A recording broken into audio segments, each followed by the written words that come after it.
ಮಕ್ಕಳೇ, ಈಗ ಪಾಠದ ಮುಂದಿನ ಭಾಗ ಅಂದ್ರೆ 3ನೇ ಘಟಕವನ್ನ ನೋಡ್ತಾ ಹೋಗೋಣ. 3ನೇ ಘಟಕದಲ್ಲಿ ಲೇಖಕರು ಆ ಕೆರೆಯ ದಡದಲ್ಲಿ ಏನೇನ್ ಮಾಡಿದ್ರು, ಯಾವ್ಯಾವ ಸನ್ನಿವೇಶಗಳನ್ನ ನೋಡಿದ್ರು ಅಂತ ಹೇಳಿ ನಾವೀಗ ಅಧ್ಯಯನ ಮಾಡ್ತಾ ಹೋಗೋಣ.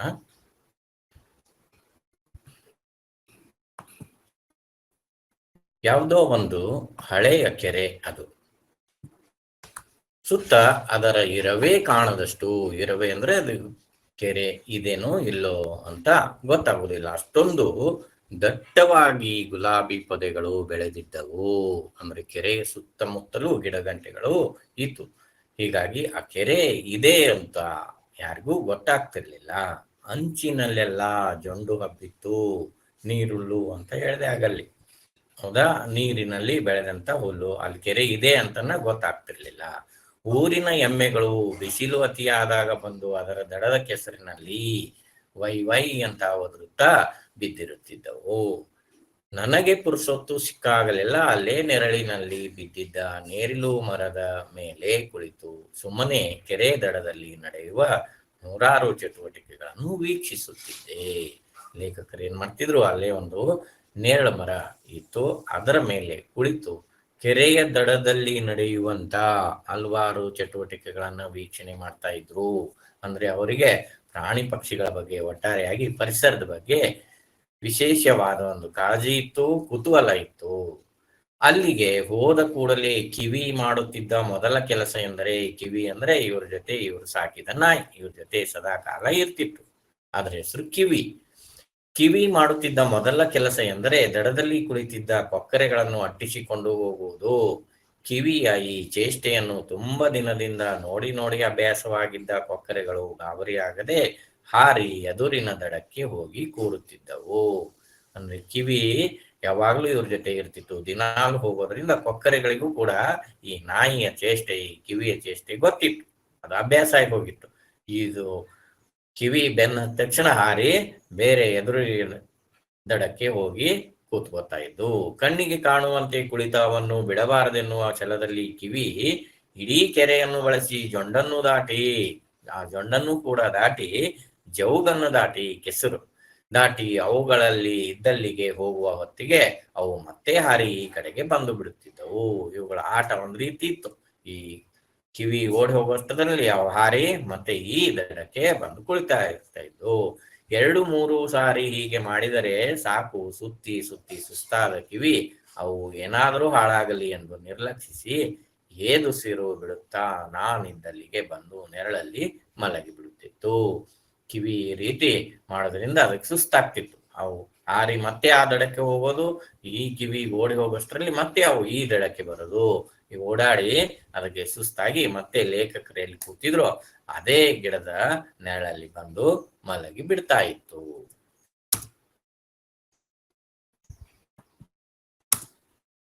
ಇಲ್ಲಿ ನೋಡ್ರಿ, ಕೆರೆಯ ಒಂದು ಸುಂದರವಾದ ಒಂದು ದೃಶ್ಯ. ಇಲ್ಲಿ ನೋಡ್ರಿ, ಇದೆಲ್ಲ ನೀರುಳ್ಳು, ಜೊಂಡು ಅಂತ ಅನ್ಬೋದು ನಾವು. ಇದೆಲ್ಲ ಬೆಳೆದಿದೆ, ಇದಕ್ಕೆ ನಾವು ಜೊಂಡು ಅಂತ ಅಂತೀವಿ. ಜೊಂಡು ಅಂತಂದ್ರೆ ಈ ಭಾಗಕ್ಕೆ ನಾವು ಜೊಂಡು ಅಂತ ಅಂತೀವಿ. ಅಂದ್ರೆ ಇಲ್ಲಿ ಪೂರ ಕೆರೆ ತುಂಬೆಲ್ಲ ಇದು ಬೆಳೆದ್ರು ಕೆರೆ ಇದೇನೋ ಇಲ್ಲೋ ಅಂತ ಹೇಳಿ ಗೊತ್ತಾಗ್ತಿರ್ಲಿಲ್ಲ, ಅದಕ್ಕೆ ಜೊಂಡು ಅಂತ ಅಂದ್ರು.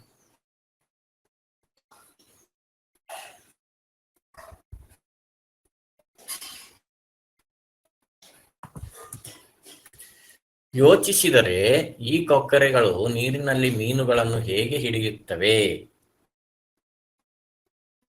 ಎಂದು ಆಶ್ಚರ್ಯ ಆಗುತ್ತೆ. ಏಕೆಂದ್ರೆ 2 ಕೈ ಮತ್ತು ಬೆರಳುಗಳಿರುವ ನಮಗೆ ಮೀನುಗಳನ್ನು ನೀರಿನಲ್ಲಿ ಹಿಡಿಯಲು ಸಾಧ್ಯವೇ ಇಲ್ಲ. ಅಷ್ಟೊಂದು ನುಣುಪಾದ, ಮುಟ್ಟಿದರೆ ಜಾರಿ ನುಸುಳುವ ಈ ಮೀನುಗಳನ್ನು ಹಿಡಿಯಲು ಕೊಕ್ಕರೆಗೆ ಇರುವ ಆಯುಧ ಸಾಧನಗಳಾದರೂ ಏನು? ಯೋಚಿಸಿ. ಕೇವಲ ಚಿಮ್ಮಟದಂತಿರುವ ಒಂದು ಕೊಕ್ಕು ಅಷ್ಟೇ. ನಮಗೆ ಕೈಕಾಲಿರ್ತಾವ, ಕೈ ಇದ್ರೂ ಕೂಡ ನಮಗೆ ಮೀನನ್ನ ಹಿಡಿಲಿಕ್ಕೆ ಆಗೋದಿಲ್ಲ. ಆದ್ರೆ ಒಂದು ಚೊಂಚು, ಒಂದು ಕೊಕ್ಕು ಇರುತ್ತೆ ಅಷ್ಟೇ. ನಾವು 1 ಅಲ್ಲ 10 ಚಿಮ್ಮಟಗಳನ್ನು ತಗೊಂಡು ನಮ್ಮ ಜೀವಮಾನವೆಲ್ಲ ಪ್ರಯತ್ನಿಸಿದರೂ ಒಂದು ಮೀನನ್ನು ಹಿಡಿಯಲಾಗುವುದಿಲ್ಲ. ಜೀವವಿರುವ ಮೀನುಗಳನ್ನು ಕೆರೆಯಲ್ಲಿ ಹಿಡಿಯುವುದರಲ್ಲಿ ಸತ್ತ ಮೀನುಗಳನ್ನು ಸಹ ಚಿಮ್ಮಟದಿಂದ ಹಿಡಿಯಲು ಸಾಧ್ಯವಿಲ್ಲ. ನೋಡ್ರಿ ಲೇಖಕರು ಏನ್ ಹೇಳ್ತಾರೆ ಅಂದ್ರೆ, ಆ ಕೊಕ್ಕಿನಲ್ಲಿ ಮೀನನ್ನು ಹಿಡಿಯುವಂತ ದೃಶ್ಯವನ್ನ ನೋಡಿ ಅವರಿಗೆ ಆಶ್ಚರ್ಯ ಆಗುತ್ತೆ. ಕೊಕ್ಕರಿಗೆ ಇರುವ ಸಾಧನ ಆದ್ರೂ ಏನು? ಚಿಮ್ಮಟದಂತಿರುವ ಒಂದು ಕೊಕ್ಕು ಅಷ್ಟೇ. ನಮಗೆ ಕೈ ಇದ್ರೂ ಕೂಡ ಸತ್ತ ಮೀನು ಕೂಡ ನಮಗೆ ಹಿಡಿಲಿಕ್ಕೆ ಆಗೋದಿಲ್ಲ. ಆದರೆ ಇದು ಜೀವಂತ ಇರುವ ಮೀನುಗಳನ್ನ ಹಿಡಿಯುತ್ತಲ್ಲ. ಈ ಕೊಕ್ಕರೆಗಳಾದರೂ ಒಂಟಿಗಾಲಲ್ಲಿ ನಿಂತುಕೊಂಡು ನಿದ್ದೆ ನಟಿಸುತ್ತಾ ಹತ್ತಿರ ಬಂದ ಮೀನುಗಳನ್ನು ಚಕ್ಕನೆ ಕೊಕ್ಕಿನಲ್ಲಿ ಹಿಡಿದು ಅವು ಕೊಕ್ಕಿನ ತುದಿಯಲ್ಲಿ ಮಿಡುಕಾಡುತ್ತಿರಬೇಕಾದ್ರೆ ನನ್ನ ಕಣ್ಣೆದುರೇ ಮಾತ್ರೆ ನುಂಗಿದಂತೆ ಗುಳಕ್ಕನೆ ನುಂಗಿ ಬಿಡುತ್ತಿದ್ದವು. ನೋಡ್ರಿ, ಮಾತ್ರೆ ನುಂಗಿದಂತೆ ಗುಳಕ್ಕನೆ. ಇಲ್ಲಿದಾವ ನೋಡ್ರಿ ಕೊಕ್ಕರೆ ದೃಶ್ಯವನ್ನ ನೋಡ್ತೀವಿ. ಇದು ನಿದ್ದೆ ಬರುವಂತೆ ಕೂತ್ಕೊಂಡ ಇದೆ. ತನ್ನ ಕಾಲು ಪಕ್ಕದಲ್ಲಿ ಬಂದ ತಕ್ಷಣ ಹಿಡ್ಕೊಂಡ್ಬಿಡ. ಇಲ್ಲಿ ಗುಳಕ್ಕನೆ ನುಂಗುವಂತ ದೃಶ್ಯಗಳನ್ನ ನಾವು ನೋಡ್ಬೋದು. ಕೊಕ್ಕರೆ ಒಂದು ದೃಶ್ಯ. ಮಕ್ಕಳೇ, ನೀವು ನೋಡಿರ್ಬಹುದು ಇಂಥ ದೃಶ್ಯಗಳನ್ನ. ಮುಂದಿನ ಘಟಕಕ್ಕೆ ಹೋಗೋಣ. ಈ ಕೆರೆಯಲ್ಲಿ ಒಂದಷ್ಟು ನಾಮಗೋಳಿಗಳು, ಬಣ್ಣದ ಜಕಾನುಗಳು ಇದ್ದವು. ಜಕಾನ್ ಅಂದ್ರೆ ಈ ರೀತಿ ಇರ್ತಾವ, ಪಕ್ಷಿ ಅಂದ್ರೆ ಕೋಳಿಗಳಂತೆ ಇರ್ತಾವು. ಜಕಾನ್ ಅಂತೇಳಿ ಕರೀತಾರೆ. ಜಕಾನ್ಗಳು ಇದ್ದವು.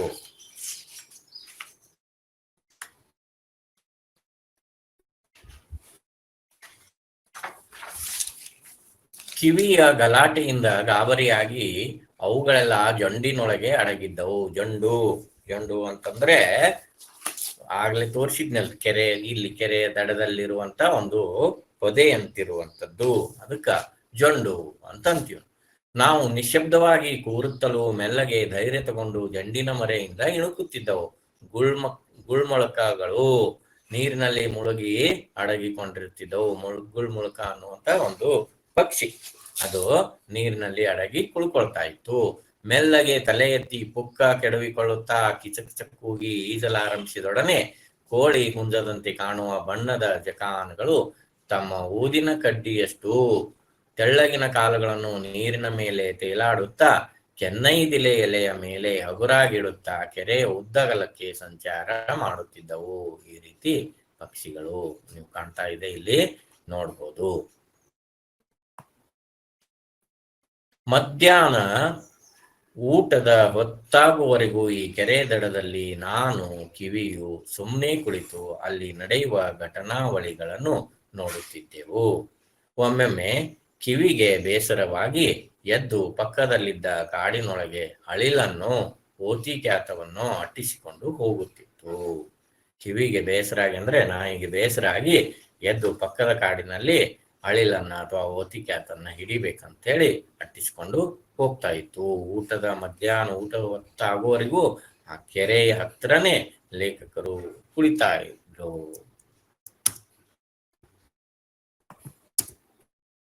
ಜಕಾನ್ಗಳು ಕಾಡು ಕೋಳಿ ತರ ಇರ್ತಾವ. ಇವು ಜಕಾನ್ಗಳ ದೃಶ್ಯವನ್ನ ಇಲ್ಲಿ ನೋಡ್ಬೋದು. ಕೆರೆಯ ನಡುವೆ ಒಂದು ಮರದ ದಿಮ್ಮಿ ಅರ್ಧ ಮುಳುಗಿ ನಿಂತಿತ್ತು. ಪಕ್ಕನೆ ನೋಡಿದರೆ ಯಾವುದೋ ಎಮ್ಮೆ ಮಲಗಿರುವಂತೆ ಕಾಣುತ್ತದೆ. ಎಮ್ಮೆ ಮಲಗಿರುವ ದೃಶ್ಯವನ್ನ ನೋಡ್ತಾ ಇದ್ದೀರಿ. ಇದೇ ರೀತಿ ಕಾಣ್ತಾ ಇತ್ತು. ನಾನು ಕೆರೆಯ ದಡಕ್ಕೆ ಬಂದಾಗಲೆಲ್ಲ ಒಂದೋ ಎರಡೋ ಓಟುರುಕ ಎಂದು ಕರೆಯುವ ಕೆಸರಿನ ಆಮೆಗಳು ಅದರ ಮೇಲೆ ಹತ್ತಿ ಬಿಸಿಲು ಕಾಯಿಸುತ್ತಾ ಕುಳಿತಿರುತ್ತಿದ್ದವು. ಆ ಆಮೆ ಅಂತ ಕಾಣುತ್ತಿರುವ ಒಂದು ದಿಮ್ಮೆಯ ಮೇಲೆ ಅವು ಬಿಸಿಲು ಕಾಯಿಸುತ್ತಾ, ಏನು ಕೆಸರಿನ ಆಮೆಗಳು, ಅವಕ್ಕ ಓಟುರುಕ ಅಂತನೂ ಕೂಡ ಕರೀತಾರೆ. ನಮ್ಮ ತಲೆ ಕಾಣುತ್ತಲೂ ಒಮ್ಮೆಗೆ ನೀರಿಗೆ ಹಾರಿಬಿಡುತ್ತಿದ್ದವು. ಲೇಖಕರಲ್ಲಿ ಹೋಗುವಷ್ಟರಲ್ಲಿ ಹೆದರಿ ಮತ್ತೆ ನೀರಿಗೆ ಹಾರಿಬಿಡುತ್ತಿದ್ದು. ಆಮೇಲೆ ಎಷ್ಟು ಹೊತ್ತು ನಿಶ್ಚಲವಾಗಿ ನಾವು ಕುಳಿತರೂ ಅವು ಆ ಮರದ ತುಂಡಿನ ಮೇಲೆ ಬರುವ ಧೈರ್ಯ ಮಾಡುತ್ತಿರಲಿಲ್ಲ. ಜಲಾಂತರಗಾಮಿಗಳು ಪೆರಿಯೋಸ್ಕೋಪಿನಿಂದ ನೀರಿನ ಮೇಲೆ ವೀಕ್ಷಿಸುವಂತೆ ಅವು ಸಹ ಮುಳುಗಿಕೊಂಡೇ ಕಣ್ಣು ಮಾತ್ರ ನೀರ ಮೇಲೆ ಬರುವಂತೆ ತಮ್ಮ ಉದ್ದ ಕತ್ತನ್ನು ಚಾಚಿ ನೋಡಿ ಮತ್ತೆ ಮುಳುಗಿ ಬಿಡುತ್ತಿದ್ದವು. ನೋಡ್ರಿ ತಮಾಷೆ, ಲೇಖಕರ ಮರದ ಮೇಲೆ ಕುಳಿತಾಗ ಅವು ಏನ್ ಮಾಡ್ತೀವಿ, ನೀರಿನಲ್ಲೇ ಹೊರಗಡೆ ಸ್ವಲ್ಪ ಕಣ್ಣಷ್ಟೇ ಹೊರಗಡೆ ಬಂದಿರ್ಬೇಕು.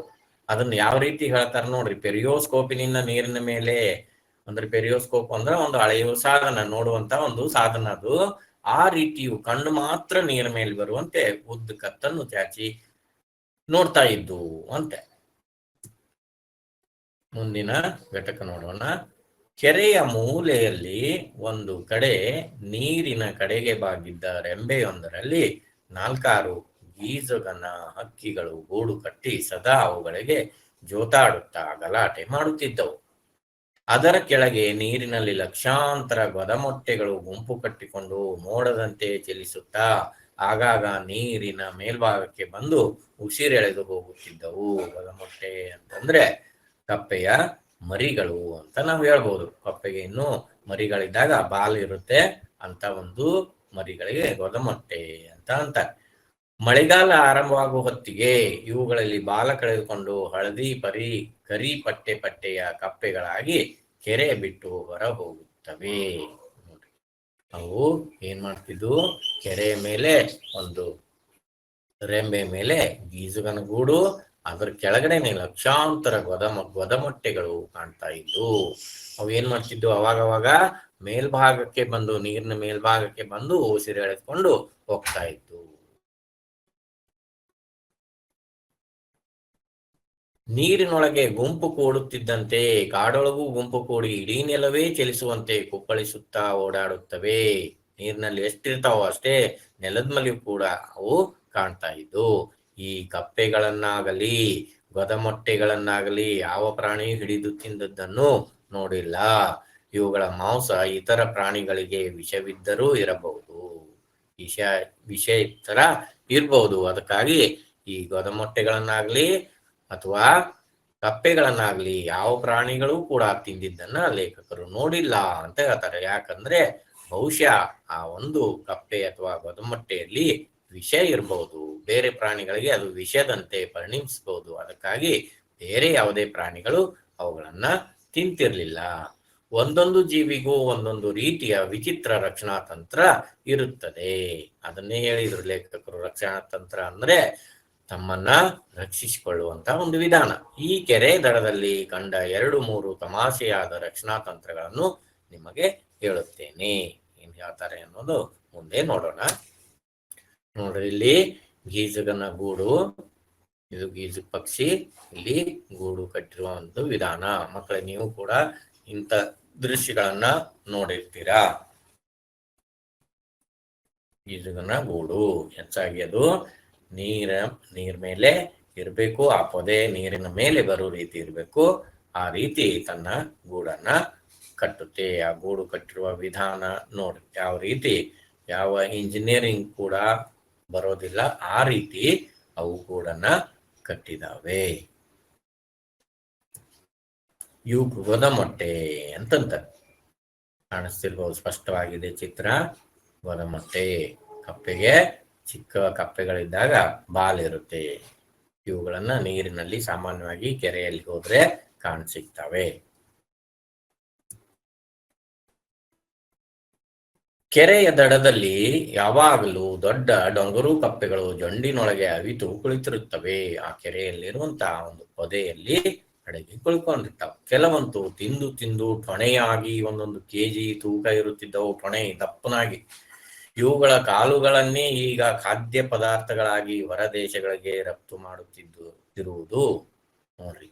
ಈ ಕಪ್ಪೆಗಳನ್ನು ಕೂಡ ಜನರು ತಮ್ಮ ಸ್ವಾರ್ಥಕ್ಕಾಗಿ ಹಿಡಿದು ಕಾಲುಗಳನ್ನೇ ಖಾದ್ಯಗಳನ್ನಾಗಿ ಮಾಡ್ತಿದ್ರು, ರಫ್ತು ಮಾಡ್ತಾ ಇದ್ರು. ಅಂದ್ರೆ ಬೇರೆ ದೇಶಗಳಿಗೆ ಸಾಗಿಸ್ತಾ ಇರ್ತಾರೆ. ಈ ಕಪ್ಪೆಗಳ ಚರ್ಮವು ಹುಲ್ಲಿನಷ್ಟೇ ಹಸಿರು ಬಣ್ಣ ಇರುವುದರಿಂದ ಇವುಗಳ ಸಮೀಪ ಹೋಗೋರಿಗೂ ಇವು ಕಣ್ಣಿಗೆ ಕಾಣುತ್ತಿರ್ಲಿಲ್ಲ. ಒಂದ್ ರೀತಿ ಹುಲ್ಲಿನ ತರನೇ ಬಣ್ಣ ಇರ್ತಿತ್ತು. ಅನಂತರ ಇವು ಒಮ್ಮೆಲೆ ನಾವು ಬೆಚ್ಚಿ ಬೀಳುವಂತೆ ಢುಡುಂ ಎಂದು ಕೆರೆಯ ನೀರಿಗೆ ನೆಗೆದು ಬಿಡುತ್ತಿದ್ದವು. ಇವರು ಹೋಗ್ತಾ ಇರ್ಬೇಕಾದ್ರೆ ಒಮ್ಮೆಲೆ ದುಡುಂ ಅಂತೇಳಿ ಕೆರೆಯಲ್ಲಿ ನೆಗೆದು ಬಿಡ್ತಾ ಇದ್ದು. ಕಿವಿ ಇವುಗಳನ್ನು ಹಿಡಿಯಬೇಕೆಂದು ಎಷ್ಟೇ ಪ್ರಯತ್ನಿಸಿದರೂ ಇವು ಕಿವಿ ಬಾಯಿಗೆ ಸಿಗುತ್ತಿರ್ಲಿಲ್ಲ.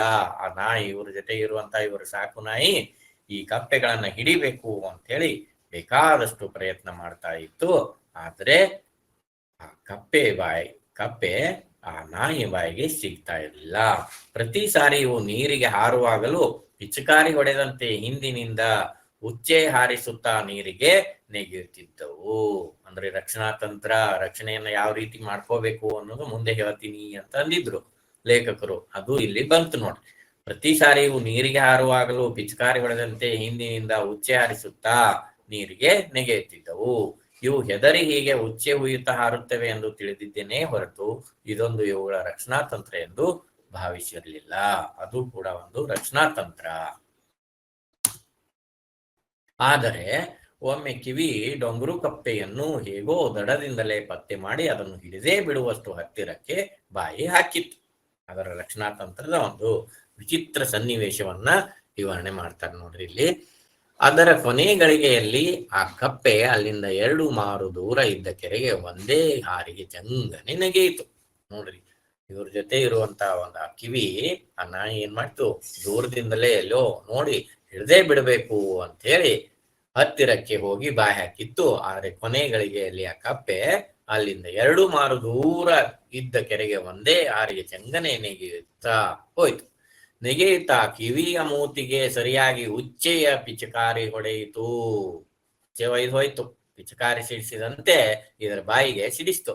ಮೊದಲು ಬಹುಶಃ ಕಿವಿಯ ಗಮನಕ್ಕೂ ಅದು ಬಂದಿರಲಾರದು. ಏಕೆಂದ್ರೆ ಅದು ಕಪ್ಪೆ ಹಾರಿದತ್ತಲೇ ಗಮನ ಕೊಡುತ್ತಾ ಏನೂ ಆಗದ ಹಾಗೆ ಓಡಾಡುತ್ತಿತ್ತು. ಆದರೆ ಸುಮಾರು 5 ನಿಮಿಷದ ತರುವಾಯ ತಲೆ ಕಡುತ್ತಾ ಜಲ್ಲು ಸುರಿಸುತ್ತಾ ಇಂಗು ತಿಂದ ಮುಖ ಮಾಡಿಕೊಂಡು ಓಡಿ ಬಂತು. 5 ನಿಮಿಷ ಆದ್ಮೇಲೆ ಆ ಕಪ್ಪೆಯನ್ನು ಪಿಚಕಾರಿ ಸಿಡಿಸಿದಂತೆ ಉಚ್ಚೆ ಒಯ್ದಿತ್ತಲ್ಲ, ಅವಾಗ ಅದ್ರ ಗಮನಕ್ಕೆ ಬಂತು. ಇಂಗು ತಿಂದ ಮುಖ ಮಾಡಿಕೊಂಡು, ಇಂಗು ತಿಂದ ಮಂಗ ಅಂತಂತೀವಿ ನಾವು, ಇಂಗು ತಿಂದ ಮುಖ ಮಾಡಿ ಓಡಿ ಬಂತು. ನಾಯಿಗಳಿಗೆ ಮನುಷ್ಯರಂತೆ ಎಂಜಲು ಉಗಿಯಲು ಬರುವುದಿಲ್ಲ.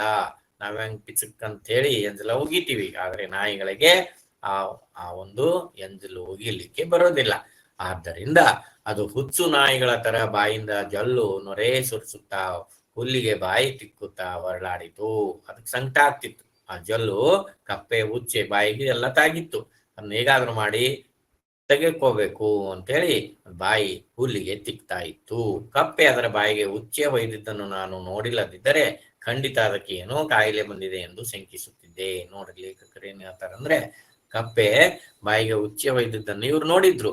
ಒಂದು ವೇಳೆ ನೋಡದೇ ಇದ್ದಿದ್ದರೆ ಈ ನಾಯಿಗೆ ಏನೋ ಆಗಿದೆ ಅಂತೇಳಿ ನನಗೆ ಒಂದು ರೀತಿ ಕಾಯಿಲೆ ಬಂದಿದೆ ಅಂತೇಳಿ ಶಂಕಿಸುತ್ತಿದ್ದೆ, ಸಂಶಯ ಬರ್ತಿತ್ತು ಅಂತೇಳಿ ಹೇಳ್ತಾರೆ.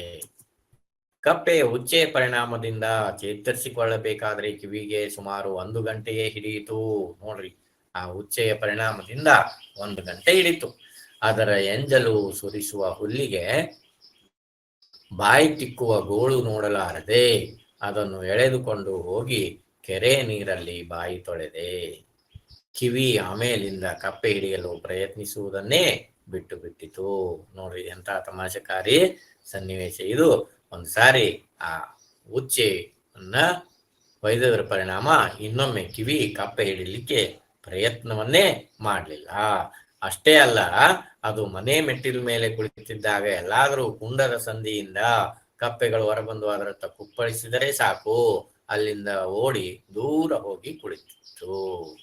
ನೋಡ್ರಿ, ಆ ಕಪ್ಪೆಯನ್ನು ನೋಡಿದರೆ ಸಾಕು, ಈ ನಾಯಿನೇ, ಈ ಕಿವಿನೇ ದೂರ ಹೋಗಿ ಕುಳಿತಿರ್ತಿತ್ತು. ಅಂದ್ರೆ ಕಪ್ಪೆಯ ಒಂದು ರಕ್ಷಣಾ ತಂತ್ರ ಇದು.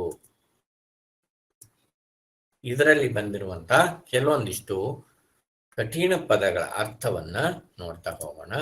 ನಿಶ್ಚಿತ, ನಿರ್ಧಾರಿತ, ರಹಸ್ಯ, ಗುಟ್ಟು ಅಥವಾ ನಿಗೂಢ, ಫುಕವೋಕ ಅನ್ನುವಂಥದ್ದು ಕೃಷಿ ವಿಜ್ಞಾನಿ, ಅಂಚು, ದಡ, ಜೊಂಡು, ನೀರ್ಹುಳ್ಳು, ಒರಲು, ಹೂಗು, ಅರಚು, ನೇರಿಲು, ನೇರಳೆ, ವೀಕ್ಷಿಸು, ಗಮನಿಸು, ಕಿವಿ, ಲೇಖಕರ ನಾಯಿಯ ಹೆಸರು, ಛಲ, ಹಠ, ನಿರ್ಲಕ್ಷಿಸಿ, ತಿರಸ್ಕರಿಸಿ, ಮಾತ್ರೆ, ಗುಳಿಗೆ, ನಿಬಿಡ, ದಟ್ಟ, ಜಿಗ್ಗು, ಹಳ್ಳ, ತೆವಳು, ಚೆರಿಸು, ಸುರಂಗ, ಕನ್ನ, ತೂತು, ಪ್ರಯಾಸ, ಕಷ್ಟ, ಪರಿವು, ಎಚ್ಚರಿಕೆ, ಅರಿವು, ದಡಿಯ, ದಪ್ಪ, ಪರಾರಿ, ಓಡು ಅಥವಾ ಕಾಣೆಯಾಗು, ಜಕಾನ್, ಕೋಳಿ ಹುಂಜದಂತೆ ಕಾಣುವ ಪಕ್ಷಿ. ಗುಳ್ಮುಳಕ ಒಂದು ಬಗೆಯ ನೀರು ಹಕ್ಕಿ, ಆಗಲೇ ಚಿತ್ರದಲ್ಲಿ ನಾವು ನೋಡಿದೀವಿ. ಟೊಣೆಯಂತ ಕಪ್ಪೆ ದಪ್ಪ ಖಾದ್ಯ ಪದಾರ್ಥ, ಅಗಿದು ತಿನ್ನುವಂತ ಎಣ್ಣೆ ಒಂದು ಪದಾರ್ಥ. ಇಂಗು ತಿಂದ ಮುಖ ಪೆಚ್ಚುಮಾರೆ.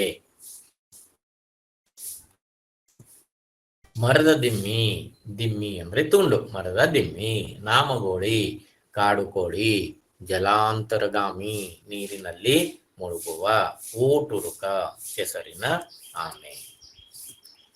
ಇನ್ನು ಪಠ್ಯದಲ್ಲಿ ಬಂದಿರುವಂತ ಕೆಲವೊಂದಿಷ್ಟು ಪ್ರಶ್ನೆಗಳನ್ನ ನೋಡೋಣ. ಪ್ರಶ್ನೆ ಜೊತೆಗೆ ಉತ್ತರನ್ನು ಕೂಡ ನೋಡ್ತಾ ಹೋಗೋಣ, ಅಂದ್ರೆ ನಿಮಗೆ ಅಭ್ಯಾಸ ಮಾಡಲಿಕ್ಕೆ ಸುಲಭವಾಗುತ್ತೆ. ಒಂದೊಂದೇ ಪ್ರಶ್ನೆಯನ್ನ ನೋಡ್ತಾ ಹೋಗೋಣ. ಲೇಖಕರನ್ನು ಕಾಡುತ್ತಿರುವ ಚಿಂತೆ ಯಾವುದು? ಮಕ್ಕಳು ಹೇಳಬಲ್ಲಿರಾ? ನೀವು ಹೇಳ್ತೀರಾ? ಪ್ರಯತ್ನ ಮಾಡಿ. ಲೇಖಕರನ್ನು ಕಾಡುತ್ತಿರುವ ಚಿಂತೆ ಯಾವುದು? ಕಾಲ ಕಳೆಯುವುದು ಹೇಗೆಂಬ ಚಿಂತೆಗಿಂತ ಕಾಲ ಕಳೆದು ಹೋಗುತ್ತದಲ್ಲ ಎನ್ನುವುದೇ ಲೇಖಕರನ್ನು ಕಾಡುತ್ತಿರುವ ಚಿಂತೆ. ಮುಂದಿನ ಪ್ರಶ್ನೆ ನೋಡೋಣ. ಲೇಖಕರು ಎಲ್ಲಿಗೆ ಹೊರಟಿದ್ದರು? ಲೇಖಕರು ತಮ್ಮ ತೋಟದ ಬಳಿ ಇರುವ ಕೆರೆಗೆ ಹೊರಟಿದ್ದರು. ಮರ ಕುಟುಗ ಏನು ಮಾಡುತ್ತಿತ್ತು? ಏನ್ ಮಾಡ್ತಾ ಇತ್ತು ಮರ ಕುಟುಗ?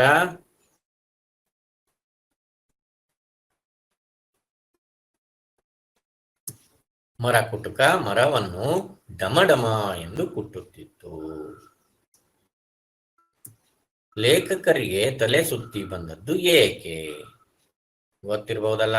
ಪ್ರಶ್ನೆಗೆ ಉತ್ತರ ಹೇಳಲಿಕ್ಕೆ ಪ್ರಯತ್ನ ಮಾಡಿ. ಅವರಿಗೆ ಬಾಗಿಲು ದಾಟುವಾಗ ಹೊಸಲಿಗೆ ತಲೆ ತಾಗಿದ್ದರಿಂದ ತಲೆ ಸುತ್ತಿ ಬಂದಿತ್ತು. ಯಾಕೆ ತಲೆ ಸುತ್ತಿ ಬಂದಿತ್ತು? ಬಾಗಿಲು ದಾಟುವಾಗ ಹೊಸಲಿಗೆ ತಲೆ ತಾಗಿತ್ತು. ಮರ ಕುಟುಕನ ತಲೆಯನ್ನು ಯಾವುದಕ್ಕೆ ಹೋಲಿಸಲಾಗಿದೆ? ಹೇಳಬಲ್ಲಿರಾ? ಹೇಳ್ತೀರಾ? ಮರ ಕುಟುಕನ ತಲೆಯನ್ನು ಹೌದು, ಸುತ್ತಿಗೆಗೆ ಹೋಲಿಸಲಾಗಿದೆ. ಮರ ಕುಟುಕನ ತಲೆಯನ್ನ ಸುತ್ತಿಗೆಗೆ ಹೋಲಿಸಲಾಗಿದೆ. ಮತ್ತೆ ಮುಂದಿನ ಪ್ರಶ್ನೆಯನ್ನ ನೋಡೋಣ. ಮೇಲು ನೋಟಕ್ಕೆ ಕೆರೆ ಇರುವುದು ಕಾಣಿಸುತ್ತಿರಲಿಲ್ಲ, ಏಕೆ? ಅಲ್ಲಿ ಕೆರೆ ಇದೆಯೋ ಇಲ್ಲೋ ಅಂತೇಳಿ ಕಾಣಿಸ್ತಿರ್ಲಿಲ್ಲ. ಈ ಪ್ರಶ್ನೆಗೆ ಉತ್ತರ ತಾವು ಹೇಳ್ತೀರಿ ಅಂತ ಅಂದ್ಕೊಂಡಿದ್ದೀನಿ. ಹೇಳ್ಬೋದಲ್ಲ? ಪ್ರಯತ್ನ ಪಡಿ. ಸುತ್ತಲೂ ಕಾಡು ಗುಲಾಬಿ ಮತ್ತು ಕೆಂಜಿಗೆಯ ಪೊದೆ ದಟ್ಟವಾಗಿ ಬೆಳೆದಿದ್ದರಿಂದ ಮೇಲ್ನೋಟಕ್ಕೆ ಕೆರೆ ಇರುವುದು ಕಾಣಿಸುತ್ತಿರಲಿಲ್ಲ. ಹೌದಲ್ವಾ? ಮುಂದಿನ ಪ್ರಶ್ನೆ. ಲೇಖಕರು ಕೆರೆಯ ದಡದಲ್ಲಿ ಕಂಡ ಮೊದಲ ದೃಶ್ಯ ಯಾವುದು? ನೀರು ಹಾವೊಂದು ಡೊಂಗುರು ಕಪ್ಪೆಯನ್ನು ನುಂಗಲು ಪ್ರಯತ್ನಿಸುತ್ತಿದ್ದ ದೃಶ್ಯವೇ ಮೊದಲ ದೃಶ್ಯ. ನೀರು ಹಾವು ಡೊಂಗುರು ಕಪ್ಪೆಯನ್ನು ನುಂಗಲು ಸಾಧ್ಯವಾಗಲಿಲ್ಲ, ಏಕೆ? ಅದು ಫುಟ್ಬಾಲ್ ರೀತಿ ತನ್ನ ಮೈಯನ್ನ ಉಬ್ಬಿಸಿತ್ತು. ನೋಡೋಣ ಏನು ಉತ್ತರ ಇದೆ. ನೋಡ್ರಿ, ಕಪ್ಪೆ ಗಾಳಿಯನ್ನು ಕುಡಿದು ಹೊಟ್ಟೆಯನ್ನು ಫುಟ್ಬಾಲ್ ಮಾಡಿಕೊಂಡಿದ್ದರಿಂದ ನೀರು ಹಾವಿಗೆ ನುಂಗಲು ಸಾಧ್ಯವಾಗಲಿಲ್ಲ. ಹೌದಾ? ಫುಟ್ಬಾಲ್ ಮಾಡಿಕೊಂಡಿದ್ದರಿಂದ ಹೊಟ್ಟೆಯನ್ನು ಅಷ್ಟೊಂದು ಉಬ್ಬಿಸಿಬಿಟ್ಟಿತ್ತು. ಹೌದಾ? ಮುಂದಿನ ಪ್ರಶ್ನೆಗೆ ಹೋಗೋಣ. ಲೇಖಕರನ್ನು ಕಂಡ ನೀರು ಹಾವು ಏನು ಮಾಡಿತು? ನೀರು ಹಾವು? ಹೇಳ್ತೀರಾ? ಹೇಳಿ ನೋಡೋಣ. ಲೇಖಕರನ್ನ ಕಂಡ ನೀರು ಹಾವು ಕಪ್ಪೆಯನ್ನು ಉಗಿದು ದೂರ ಹೋಯಿತು. ಹೌದು, ಕಪ್ಪೆಯನ್ನ ಉಗಿದು ದೂರ ಹೋಯಿತು. ಮುಂದಿನ ಪ್ರಶ್ನೆ. ಎಮ್ಮೆಗಳು ಬೇಸಿಗೆಯಲ್ಲಿ ಏನ್ ಮಾಡ್ತಿದ್ವು? ಹೇಳ್ತಿರಲ್ಲ? ಎಮ್ಮೆಗಳು ಬೇಸಿಗೆಯಲ್ಲಿ ಕೆರೆಯ ನೀರಿನ ಕೆಸರಿಗೆ ಬಿದ್ದು ಹೊರಳುತ್ತಿದ್ದವು, ಬಿದ್ದು ಉಳ್ಳಾಡ್ತಿದ್ವು. ಕೆರೆಯ ದಡದಲ್ಲಿ ಕಿವಿ ಮಾಡುತ್ತಿದ್ದ ಚೇಷ್ಟೆ ಯಾವುದು? ಏನ್ ಮಾಡ್ತಿತ್ತು ಇವರ ನಾಯಿ? ಕೆರೆಯ ದಡದಲ್ಲಿ ಕುಳಿತಿದ್ದ ಕೊಕ್ಕರೆಗಳನ್ನು ಅಟ್ಟಿಸಿಕೊಂಡು ಹೋಗುತ್ತಿದ್ದುದು ಕಿವಿ ಮಾಡುತ್ತಿದ್ದ ಚೇಷ್ಟೆ. ಈ ಕಡೆಯಿಂದ ಆ ಕಡೆ, ಆ ಕಡೆಯಿಂದ ಈ ಕಡೆ ಓಡಾಡ್ತಿತ್ತು. ಕೊಕ್ಕರೆಗಳು ಮೀನನ್ನು ಹೇಗೆ ನುಂಗಿ ಬಿಡುತ್ತಿದ್ದವು? ಮಾತ್ರೆ ನುಂಗಿದಂತೆ ಅಂತ ಹೇಳ್ತಾರೆ ನೋಡ್ರಿ ಲೇಖಕರು. ಕೊಕ್ಕರೆಗಳು ಮೀನುಗಳನ್ನ ಗುಳಕ್ಕನೆ ಮಾತ್ರೆ ನುಂಗುವಂತೆ ನುಂಗಿ ಬಿಡುತ್ತಿದ್ದವು. ಹೌದಲ್ವಾ? ಕೆರೆಯಲ್ಲಿದ್ದ ಇನ್ನಿತರ ಪಕ್ಷಿಗಳಾವವು? ಕೆರೆಯಲ್ಲಿದ್ದ ಇನ್ನಿತರ ಪಕ್ಷಿಗಳು ಯಾವ್ಯಾವು ನೋಡೋಣ. ಕೆರೆಯಲ್ಲಿ ನಾಮಗೋಳಿಗಳು, ಬಣ್ಣದ ಜಕಾನುಗಳು, ಗುಳ್ಮುಳುಕಗಳು ಇದ್ದವು. ನಾಮಗೋಳಿ, ಬಣ್ಣದ ಜಕಾನ ಮತ್ತೆ ಗುಳ್ಮುಳುಕ. ಜಕಾನ್ ಪಕ್ಷಿಗಳ ಕಾಲುಗಳು ಹೇಗೆ ಕಾಣುತ್ತಿದ್ದವು? ಊದಿನ ಕಡ್ಡಿ ಅಂತ ಹೇಳ್ತಾರೆ ನೋಡ್ರಿ. ಜಕಾನ್ ಪಕ್ಷಿಗಳು ತೆಳ್ಳಗೆ ಊದಿನ ಕಡ್ಡಿಯಂತೆ ಕಾಣುತ್ತಿದ್ದವು. ಕೆರೆಯಲ್ಲಿ ಅರ್ಧ ಮುಳುಗಿದ ದಿಮ್ಮಿ ಹೇಗೆ ಕಾಣುತ್ತಿತ್ತು? ಹೆಂಗ್ ಕಾಣ್ತಿತ್ತು? ಯಾವ ರೀತಿ ಕಾಣ್ತಾ ಇತ್ತು ಹೇಳ್ಬಹುದು ಮಕ್ಕಳ. ಇದು ಪ್ರಶ್ನೆಗೆ ಉತ್ತರ ನೆನಪಿರ್ಬಹುದು. ಇದುವರೆಗೆ ಪಾಠ ಕೇಳಿದ್ದೀರಾ? ನೆನಪಿದೆನಾ? ಕೆರೆಯಲ್ಲಿ ಅರ್ಧ ಮುಳುಗಿದ್ದ ಮರದ ದಿಮ್ಮಿ ಎಮ್ಮೆ ಮಲಗಿರುವಂತೆ ಕಾಣುತ್ತಿತ್ತು. ಹೌದು. ಓಟುರುಕಗಳು ಬಿಸಿಲು ಕಾಯಿಸುತ್ತಾ ಎಲ್ಲಿ ಕುಳಿತಿದ್ದವು? ಆ ಮರದ ದಿಮ್ಮೆಯ ಮೇಲೆ ಎಮ್ಮೆ ತರ ಏನ್ ಕಾಣ್ತಾ ಇತ್ತಲ್ಲ, ಓಟುರುಕಗಳು ಬಿಸಿಲು ಕಾಯಿಸುತ್ತಾ ಮರದ ದಿಮ್ಮೆಯ ಮೇಲೆ ಕುಳಿತಿದ್ದವು. ಮುಂದಿನ ಪ್ರಶ್ನೆಗೆ ಹೋಗೋಣ. ಗೀಜುಗಳು ಎಲ್ಲಿ ಗೂಡು ಕಟ್ಟಿದ್ದವು? ಗೀಜುಗಳು ಕೆರೆಯ ಮೂಲೆಯಲ್ಲಿ ಒಂದು ಕಡೆ ನೀರಿನ ಕಡೆಗೆ ಬಾಗಿದ್ದ ರೆಂಬೆಯೊಂದರಲ್ಲಿ ಗೂಡು ಕಟ್ಟಿದ್ದವು. ರೆಂಬೆಯ ಮೇಲೆ ಗೂಡು ಕಟ್ಟಿದ್ದು. ಅದು ಯಾವ ಕಡೆ? ಆ ಕೆರೆಯ ಕಡೆ ಒಂದು ಬಾಗಿದ್ದ ಒಂದು ರೆಂಬೆ ಇತ್ತು. ಗೊದಮೊಟ್ಟೆಗಳು ಕಪ್ಪೆಯಾಗಿ ಮಾರ್ಪಡುವಾಗ ಏನನ್ನು ಕಳೆದುಕೊಳ್ಳುತ್ತವೆ? ಬಾಲವನ್ನು ಕಳೆದುಕೊಳ್ಳುತ್ತವೆ. ಗೊದಮೊಟ್ಟೆಗಳು ಕಪ್ಪೆಯಾಗಿ ಮಾರ್ಪಾಡುವಾಗ ಬಾಲವನ್ನು ಕಳೆದುಕೊಳ್ಳುತ್ತವೆ. ಮುಂದಿನ ಪ್ರಶ್ನೆ ನೋಡಿ. ಗೊದಮೊಟ್ಟೆಗಳನ್ನಾಗಲಿ ಕಪ್ಪೆಯನ್ನಾಗಲಿ ಇತರ ಪ್ರಾಣಿಗಳು ತಿನ್ನದಿರಲು ಕಾರಣವೇನಿರಬಹುದು? ಇವುಗಳ ಮಾಂಸ ಇತರ ಪ್ರಾಣಿಗಳಿಗೆ ವಿಷವಾಗಿರಬಹುದಾದ್ದರಿಂದ ತಿನ್ನುತ್ತಿರಲಿಲ್ಲ. ಅಂದ್ರೆ ಗೊದಮೊಟ್ಟೆ ಅಥವಾ ಕಪ್ಪೆಗಳನ್ನ ಇತರ ಪ್ರಾಣಿಗಳು ಯಾಕೆ ತಿಂತಿರ್ಲಿಲ್ಲ ಅಂದ್ರೆ ಇವುಗಳ ಮಾಂಸ ಇತರ ಪ್ರಾಣಿಗಳಿಗೆ ವಿಷವಾಗಿರಬಹುದು.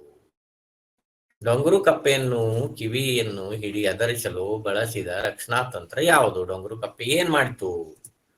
ಡೊಂಗುರು ಕಪ್ಪೆ ಕಿವಿಯನ್ನು ಎದುರಿಸಲು ಬಳಸಿದ ರಕ್ಷಣಾ ತಂತ್ರವೇ ಉಚ್ಚೆಯಿಂದ ಪಿಚಕಾರಿ ಹೊಡೆದಿದ್ದು. ಉಚ್ಚೆಯಿಂದ ಪಿಚಕಾರಿ ಹೊಡೆದಂತೆ ಅದರ ಬಾಯಿಗೆ ಉಚ್ಚೆಯನ್ನು ಸಿಡಿಸಿತ್ತು. ಪಿಚಕಾರಿ ಹೊಡೆಸಿಕೊಂಡ ಕಿವಿ ಸ್ಥಿತಿ ಏನಾಗಿತ್ತು? ಪಿಚಕಾರಿ ಹೊಡೆಸಿಕೊಂಡ ಕಿವಿ ಸ್ಥಿತಿ ಇಂಗು ತಿಂದ ಮಂಗನಂತಾಗಿತ್ತು. ಕಿವಿ ಆಮೇಲಿಂದ ಯಾವ ಪ್ರಯತ್ನವನ್ನು ಮಾಡದೆ ಕಪ್ಪೆಯನ್ನು ಹಿಡಿಲಿಕ್ಕೆ ಹೋಗ್ತಿರ್ಲಿಲ್ಲ. ಕಪ್ಪೆಯನ್ನ ಹಿಡಿಯುವ ಪ್ರಯತ್ನವನ್ನೇ ಬಿಟ್ಟಿತು. ಇದುವರೆಗೆ ನಾವು ಈ ಪಾಠವನ್ನ ನೋಡಿದೀವಿ. ಅದರ ಜೊತೆಗೆ ಪ್ರಶ್ನೋತ್ತರಗಳನ್ನು ಕೂಡ ನೋಡಿದೀವಿ. ಕೆಲವೊಂದು ಪದಗಳ ಅರ್ಥಗಳನ್ನ ಕೂಡ ತಿಳ್ಕೊಂಡಿವಿ. ಕೆಲವೊಂದು ಪಕ್ಷಿಗಳನ್ನ ನೋಡಿದಿವಿ. ಕೆರೆಯ ಸುತ್ತಮುತ್ತಲಿರುವಂತಹ ಒಂದು ಸನ್ನಿವೇಶವನ್ನ ತಿಳ್ಕೊಂಡಿವಿ. ಲೇಖಕರು ತುಂಬಾ ಸುಂದರವಾದ ಒಂದು ವಿವರಣೆಯನ್ನ ನಾವು ನೋಡಿದೀವಿ.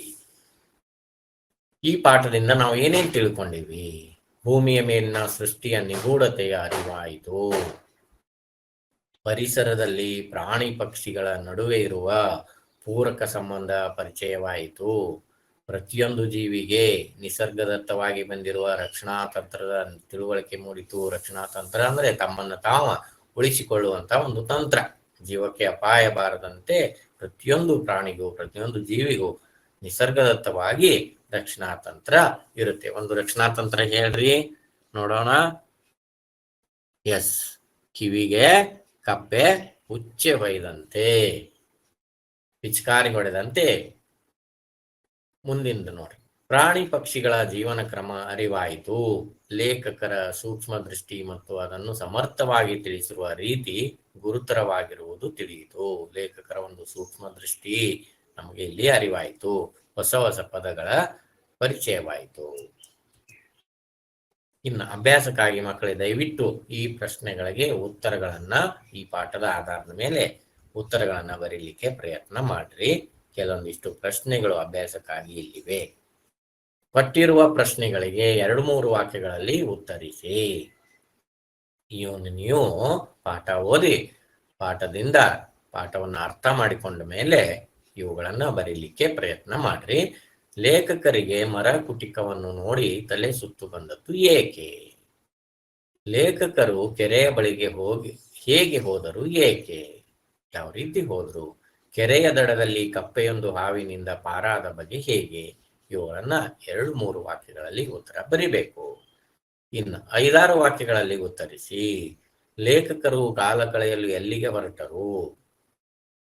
ಮರ ಕುಟುಕವನ್ನು ನೋಡಿದ ಅದರ ಮನಸ್ಸಿನಲ್ಲಿ ಅನಿಸಿದ್ದೇನು? ಮರ ಕುಟುಕವನ್ನು ನೋಡಿ ಲೇಖಕರ ಮನಸ್ಸಿನಲ್ಲಿ ಏನನಿಸ್ತು? ಕಿವಿ ಮತ್ತು ಕೊಕ್ಕರೆಗಳ ಕಣ್ಣಾಮುಚ್ಚಾಲೆ ಹೇಗೆ ಸಾಗಿತ್ತು?